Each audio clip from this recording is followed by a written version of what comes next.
अनंत प्रतीक्षा ने लिखा है, वो उनका प्रश्न मैं लेता हूँ। बड़ा ही सुंदर महत्वपूर्ण प्रश्न है कि जब भी कोई विषम परिस्थिति होती है, जैसे आजकल वायरस को लेकर महामारी की स्थिति है, तब मनुष्य के ऊपर अपनी जीवन शैली को बदलने का दबाव होता है। लेकिन मनुष्य बदलना नहीं चाहता, इंतज़ार करता है कि सब ठीक हो जाए और वापस वो अपने पुराने ढर्रे पर लौट आए। इस मनोदशा पर कुछ कहें। देखिए, जो ये सिलसिला अभी चल रहा है, जो माहौल अभी बना हुआ है, उसमें ये प्रश्न बड़ा मौजू है, महत्वपूर्ण है, इसकी हम चर्चा करें, इसको आप समझें बड़े इत्मीनान से कि कोई विषम परिस्थिति जब आती है जीवन में, जैसे आजकल के सिनेरियो में जो एक पैंडेमिक की स्थिति है, पूरे विश्व में संकट की स्थिति है, तो लोग एक तरह से आज के माहौल में भी बंद हैं और विषम परिस्थितियों में भी वो कमोबेश बंद हो जाते हैं। वक्त जब लंबा खिंचता है तो दो विकल्प होते हैं व्यक्ति के पास। एक विकल्प होता है कि या रूपांतरित हो, ट्रांसफॉर्म हो, कुछ बेहतर की तरफ वो अपनी यात्रा करे, या एक विकल्प होता है कि वो बस इंतज़ार करे बैठकर और इंतज़ार करे कि कैसे और कब सब खत्म होगा और फिर सब वापस अपने पहले की तरह हो जाएगा। तमाम लोग बेशक इंतज़ार में हैं कि जल्दी ही सब सामान्य हो और हम वापस पुराने ढर्रे पर लौट जाएं। ये चीज़ खतरनाक है, ऐसा नहीं होना चाहिए। मैं एक बात स्पष्ट रूप से तुम्हारे सामने रखना चाहूँगा कि ये जो स्थिति अभी हमारे सामने दिखाई दे रही है, इसके बड़े दूरगामी परिणाम होंगे। जैसे एक हम युग की बात करें तो एक नया युग प्रारंभ होगा। अभी ही तमाम मुद्दों पर लोगों का चिंतन मनन शुरू हो गया है, तमाम बहसें शुरू हो गई हैं, उन पर हमें ध्यान देना होगा। जीवन शैली में बदलाव लाना होगा। देखिए, पहली बार हमारे सामने एक ऐसी परिस्थिति आई जिसने धर्म, जाति, रंग, स्टेटस सबको ख़त्म करके सबको एक समान धरातल पर लाकर खड़ा कर दिया। और इस समय एक बहुत ही महत्वपूर्ण चीज़ उभर कर सामने आई, जो कि अक्सर आप चर्चा में सुनते होंगे और मैंने उसकी बात लगातार करी, एसेंशियल और नॉन एसेंशियल। जीवन में क्या जरूरी है और क्या गैर जरूरी है, तो इस जरूरी और गैर जरूरी को हमें अब बहुत गौर से देखना पड़ेगा। हम गैर जरूरी कामों में अपनी जिंदगी इतनी बेकार कर रहे थे कि जैसे प्रकृति को, अस्तित्व को एक ब्रेक लगा देना पड़ा। खान पान हो तो खान पान में जरूरी और गैर जरूरी चीजें थीं, जीवन शैली हो तो उसमें जरूरी और गैर जरूरी चीजें थीं। इन सब पर हमको फोकस अपना लाना है और पूरे विश्व में इस बात पर चिंतन मनन चल रहा है। आप यकीन माने कि आने वाले वक्त में कुछ भी अब पहले जैसा शायद ना रहे। धन के मामले में भी हमको जरूरी और गैर जरूरी की बात करनी है, समझना है उस चीज़ को। मैंने हमेशा एक बात कही, जीवन में धन भी चाहिए और जीवन में ध्यान भी चाहिए। धन की उपयोगिता है, एक सीमा पर व्यर्थता है, तो हमको उसकी उपयोगिता और व्यर्थता की सीमा जाननी है। ध्यान जो है वो कब उपयोगी हो उठता है और किस तरह से हमारे जीवन में प्रवेश करता है, इसको हमें जानना है। इन सारी चीज़ों को हमको जानना पड़ेगा।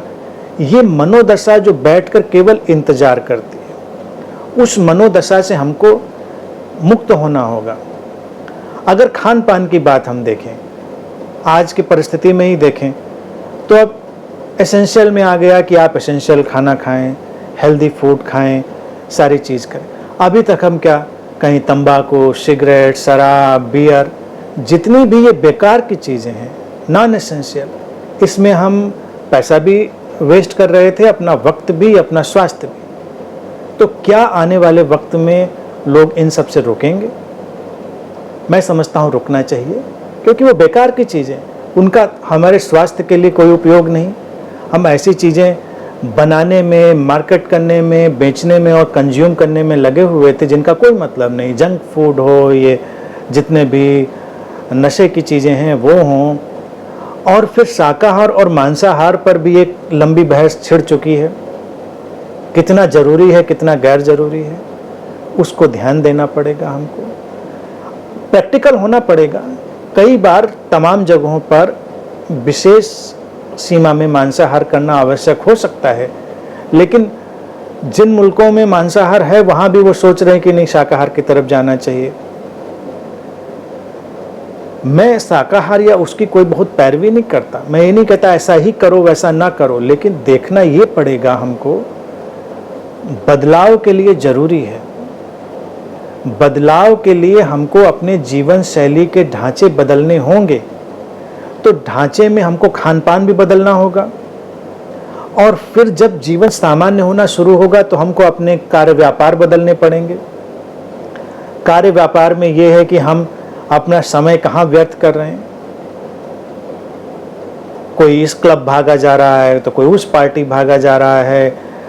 सड़क पर आप खड़े होइए, पहले के वक्त में गाड़ियां दौड़ी जा रही हैं, पता नहीं चलता जा कहाँ रहा है आदमी। ये तो सब दिख रहा है कि भाग बहुत जोर से रहा है, और आज सब ठहरा हुआ है, सड़कों पे गाड़ियां नहीं दिखती, बिल्कुल सन्नाटा, सब घर में बैठे हुए। समय का सदुपयोग करना था, अपने साथ, अपने प्रियजनों के साथ समय निकालना था। तो समय तो था व्यक्ति के पास, ऐसा नहीं था कि समय नहीं है। लेकिन पहले अगर किसी से कोई भी आप सार्थक बात कही, नहीं समय नहीं है, आप पूछे समय जाता कहाँ आपका है, उनको पता ही नहीं समय जाता कहाँ है, बेकार की बातों में।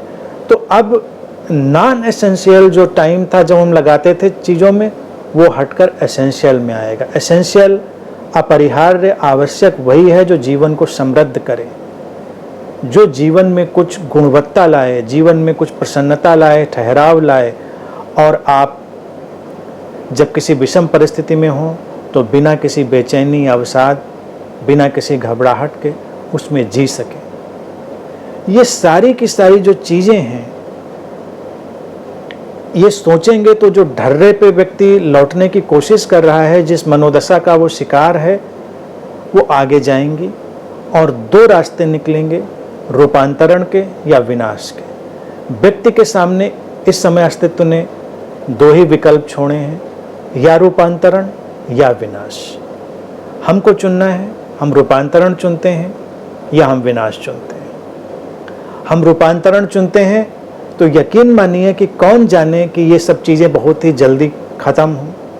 अस्तित्व कई बार हमारे सीखने के लिए कई चीज़ें पैदा कर देता है, हमारी लर्निंग के लिए उनको क्रिएट कर देता है, और जब एक बार हम सीख लेते हैं, समझ लेते हैं, तो वो परिस्थितियाँ विदा हो जाती हैं, वो संकट भी खत्म हो जाते हैं। तो आज मनुष्य के लिए विकल्प है कि वो सीखे, समझे। और सबसे बड़ी चीज़ जो आजकल मीडिया में चल ही रही है बात, एसेंशियल और नॉन एसेंशियल की, उस पर ही फोकस करे और अपने जीवन में छांटे बीने क्या क्या एसेंशियल है, क्या क्या नॉन एसेंशियल है, और जो अपरिहार्य है उसको जगह दे, जो गैर ज़रूरी है उसको जीवन से विदा करे। तो जीवन क्षण प्रति क्षण बहुत खूबसूरत होता चला जाएगा, और जो संकट है मैं समझता हूँ वो भी बहुत ही जल्दी समाप्त होगा।